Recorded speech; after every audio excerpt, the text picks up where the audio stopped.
right, guys, we're about to have a fantastic conversation and one-on-one opportunity to speak to one of the brightest minds in the real estate business and marketing business. And one of the people who has, I actually learned this the other day, spent $150 million over the last decade in marketing alone, to build his businesses and build his teams. I want to introduce you guys to Mr. Robert Palmer.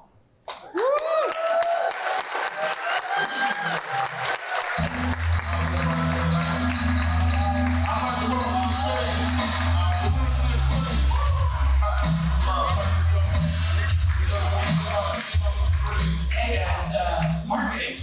Marketing is the primary reason anyone knows who I am, cares who I am, why I'm standing here today. A long time ago, I realized in our industries, whether that's mortgage, title, real estate, anything related to our service industry, we don't sell things. We don't have a product. We don't have a patent. So if you want to make yourself unique, if you want to build a business that can grow beyond your personal production, I realized the key to that is marketing. Because marketing is the thing that people can't take with you when they leave.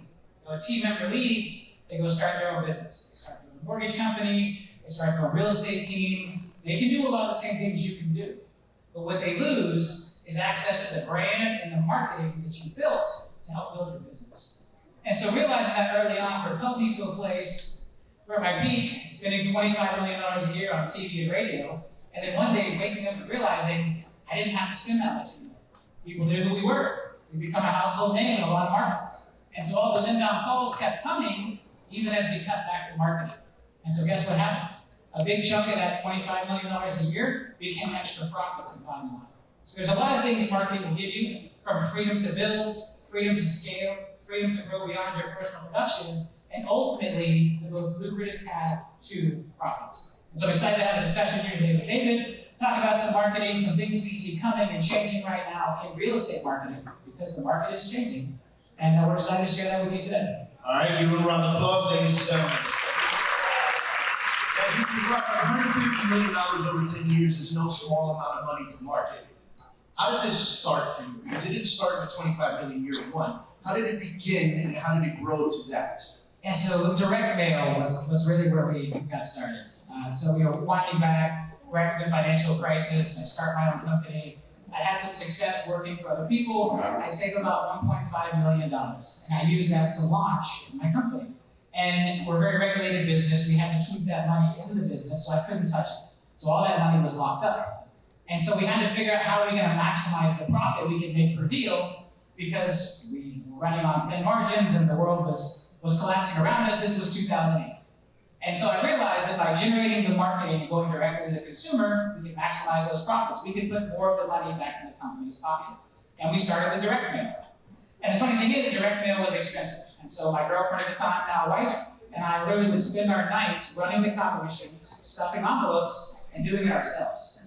And we got up to where maybe we were doing 10,000 pieces of mail a week, which is a pretty good number. That's a huge number, by the way, you and wife are doing it by yourself. Yes, we would watch Halo 2, or play Halo 2 on the projector in the conference room while the printers ran, stuff the envelopes, get up the next morning, drive to the post office. We figured out how to get the discounts by having them in the right order with the right barcodes and all this stuff. And we grew. And then there was a direct mail company who we had gotten quotes from who went out of business. And so I went and bought their equipment. And I brought it over to our office, and now we actually had some machines. So now all of a sudden we can do 50,000, 60,000, 70,000 pieces of direct mail a week. Again, me, my wife, and maybe another buddy at this point. And as we grew through direct mail, we realized that while it was great at driving direct response, people would call us. We hit them over and over again. We had good messaging. They would call us, but there was always a skepticism. I've never heard of your company before. I don't know who you are. I got this in my mailbox. I don't know if I can trust you. We didn't have the positioning. We didn't have the influence to convert, even though they responded to our message. And so we would say things like, well, you can check us out on the Better Business Bureau, you can check out our Google reviews, trying to quickly position ourselves. Because that's another big part of marketing. Marketing isn't just about making the phone ring. I had to learn this. It's about how you position yourself, how you grow your influence, so when they do respond to your messaging, they actually want to do business with you. And so I sat down and sitting around my wife, and I'm like, who do people really trust? And what I realized is the big brands, the big trusted brands are all on television. It's like magically, if you put a brand on TV, it becomes instantly trustworthy. And so I said, you know what, we're gonna go on TV. I had no idea what I was doing. Got some books, read up on it, went to TV stations, got some quotes, and we ran our first set of TV commercials and it totally bombed. You know, we ran the interest rate, we ran the website, no response because it didn't build the credibility. I was still stuck in make the phone ring direct response mode, and that's not what TV was built for. And so we went back and we retooled the commercials, decided I would be in them. I think I was maybe 29 at the time. I'm like, nobody's gonna trust me. I shouldn't be in the commercials. I had been on sideburns at the time. I look back on those commercials and I laugh. But we did it. And we actually ran that first commercial during Sunday Night Football in Orlando. And we got the TV station to let me introduce the game. And so I said something like, I'm Robert Palmer, president of RP Funding, and we're proud to sponsor NBC's NFL Sunday Night Football here on West 2. And I had the football logo next to me. And the commercial did okay. What we did is we took a screenshot of that commercial and we put it in our mailers. So then every mailer that went out said, hey, you probably saw me on TV introducing Sunday Night Football last week. And so whether they actually saw it or not, the credibility and the positioning and the place it put us in the market, guess what? All of a sudden those phone calls, they weren't asking if we were legit anymore. They weren't asking, can I trust you? I've never heard of you. They said, oh my God, you introduced Sunday Night Football, whether they saw the game or not. And so by realizing that marketing was not just about response, it was about response and positioning and influence was a major breakthrough for me. And so we went from there and we reinvested more and more and more profits into the advertising. I kept driving a crappy old car and living in an apartment while I'm spending at this point maybe $15 million a year on advertising. That's money I could have put in my pocket, but I put it back in the business. And I created a snowball to where the brand became so big that I have the financial empire I do today, where my kids and my kids' kids are taken care of, all from marketing. And there was a lot of hard work and systems and things along the way, but the biggest differentiator between me and a lot of other people who try to do the same thing was the marketing. You said something pretty impressive. You said, I still live in the same small apartment, crappy car, and I was spending $15 million a year in marketing. And there's many people in here and many real estate agents, maybe 95% of real estate agents, that never reinvest in themselves in such fashion. What gave you that discipline to want to do that? And what piece of advice would you give agents so that they can have a shift in their mindset and say, I can put money back into myself consistently and keep driving this crappy car? Yeah, I think I had really lofty goals. You know, I really wanted to accomplish a lot. But I knew if I made myself too comfortable, you know, okay, maybe I'll get a little bit nicer car, or maybe I'll get a little bit nicer apartment, maybe I'll buy that house in the middle. I knew that once I ripped that Band-Aid off, it was going to be really hard to keep grinding. It was going to be really hard to keep showing up and stuffing envelopes and working as hard as I was and putting everything back in. And so by purposely keeping myself uncomfortable, by purposely not giving into that self-reward, that gratification for longer, I was able to push more money back into the business. So then when I hit a point where I finally did start taking chips off the table, there were a whole lot of chips to take off the table. And one of the best decisions I ever made. You know, my wife almost left me at the time, my girlfriend. She's like, are we ever going to stop this? You know, I was always the optimist, like, hey, a couple more years of this, it's going to be great. She's like, you've been telling me that for 5 years. Like, when is it ever going to be enough? And honestly, she probably got me off the hamster wheel a little earlier than I would have. I may still be doing it, living in a crappy apartment. It's just who I am. But we did, you know, I finally started taking some chips off the table, started growing the business at a more reasonable rate. But all that early investment and that early delayed gratification and putting it all back into marketing, that was our primary sprint, putting the money back into marketing, because that was my moat, that was my protection, that was the fortress that I was building that no one could take with me, take from me when they left. That is what I controlled, which became the foundation for the entire companies. This is going to be one of the probably the most important questions I ask you today, because marketing has shifted, it's changed. And there are a lot of people out there saying TV doesn't work anymore because no one watches TV, everyone is on social media now. So how do you answer the print marketing, the TV, radio, and the digital marketing campaigns that are out there? What's your answer to today's marketing? What still works? How does it work? And is TV and radio still relevant? Yes, I think in a way you answered your own question, because everybody is on social media. Right? There's nothing unique about seeing my face on Facebook, or seeing my face on Instagram, or seeing my face on TikTok. Everyone with a profile has their face in all of those places. Whose face is on the cover of a printed magazine? Industry titans, celebrities. Whose face shows up on your television? Whose face and whose voice shows up on radio and billboards? And so I think while there are less people watching, for those who do, the positioning and the influence that it creates is still unmatched. There's absolutely a place for digital.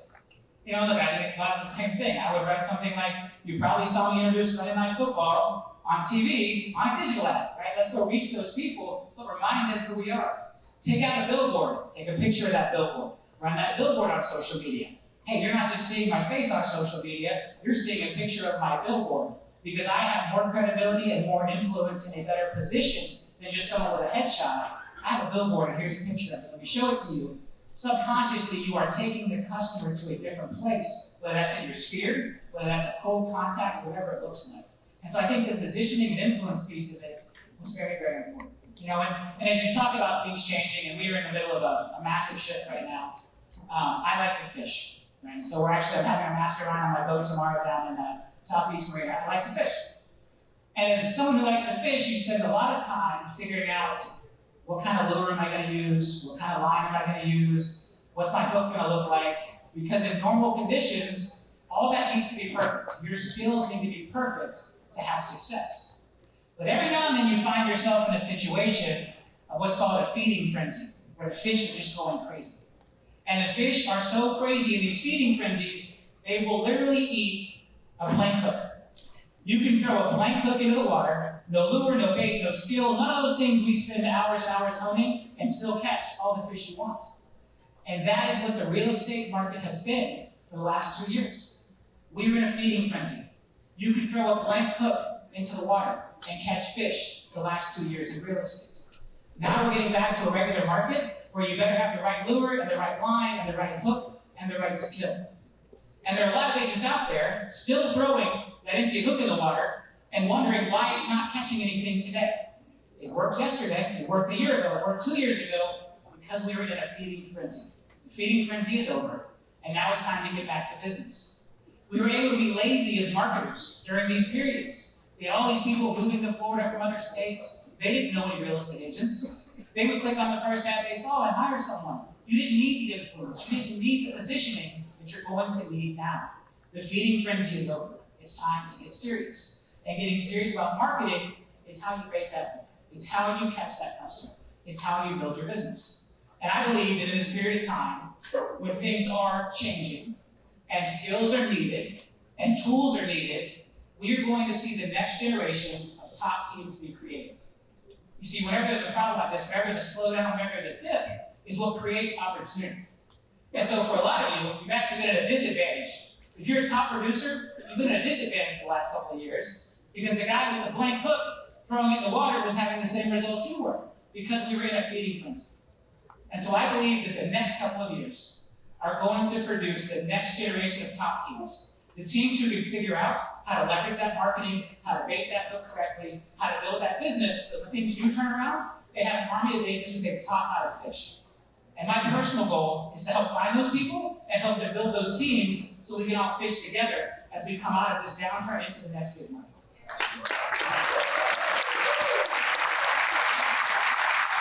Now we're running out of time, so it's going to be my last question, and it's a question that I love to ask, especially when I'm speaking to someone that has found so much success. What has been one of the biggest hiccups that you've had? I don't use the word failures. So what's one of the biggest hiccups that you've had, and how did you find a way to surpass it and continue?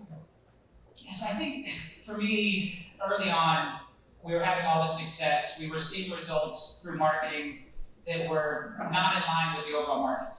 So while the overall market maybe wasn't going up, we were, and I had this false sense of genius that I had cracked the code, I had figured it out. We were going to beat the cyclical nature of our business.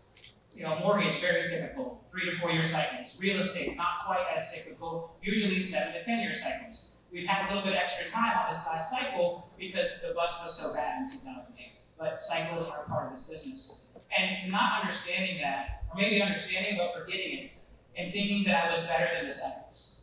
Because no matter who you are, how good you are, the cycles do matter. And the cycles will impact your business. And it tripped me up. We grew too fast, we grew into a boom, we had to lay people off. This was back in 2013.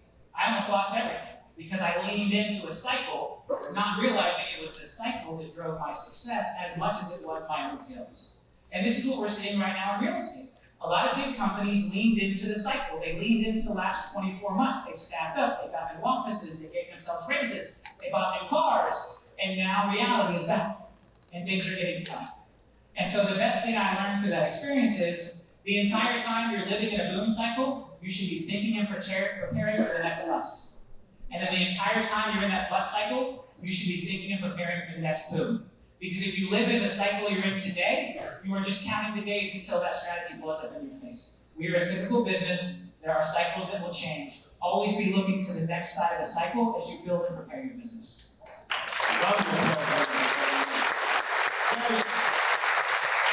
Robert Palmer is an amazing marketer and businessman. Who would like to spend more time with him?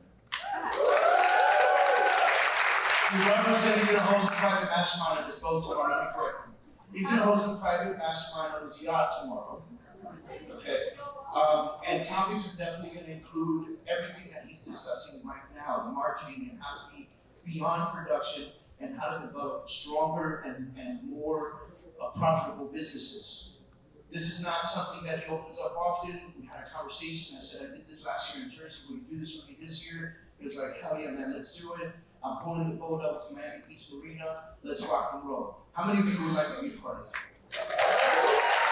All right, so where's Tracy? Where's the lovely Tracy? You see Tracy over there waving her booklet around? All you gotta do is talk to Tracy. She's gonna take your information.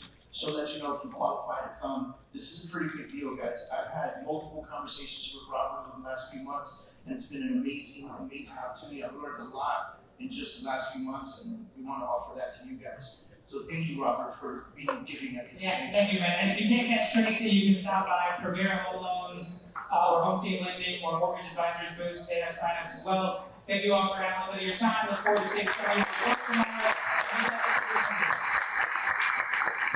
So excited after leaving the New You convention, and one thing that Tom Ferry really left us with throughout his presentation is the market has changed. It's about to get hard. Winter is coming, and you better start playing and surrounding yourself with the people that know how to get through a contracting market. Robert happens to be one of those people who I've looked up to my whole entire career, and I just happen to be on his team now with LPT Realty. One thing I hope you get out of his messaging is he is a marketing genius. He understands how to market, and he will get us through any type of shift inside of the real estate world. So if you're looking or interested in learning more about LPT Realty, let's set up a private call. No one needs to know about it. I respect the level of confidentiality that needs to be in place, because that's how I was when I was looking at other opportunities. And then there will be a point where you get so excited you want everyone to know. So give me a call directly. My cell phone number is 561-827-3659, and I will share with you the exact reasons that caused me to join LPT.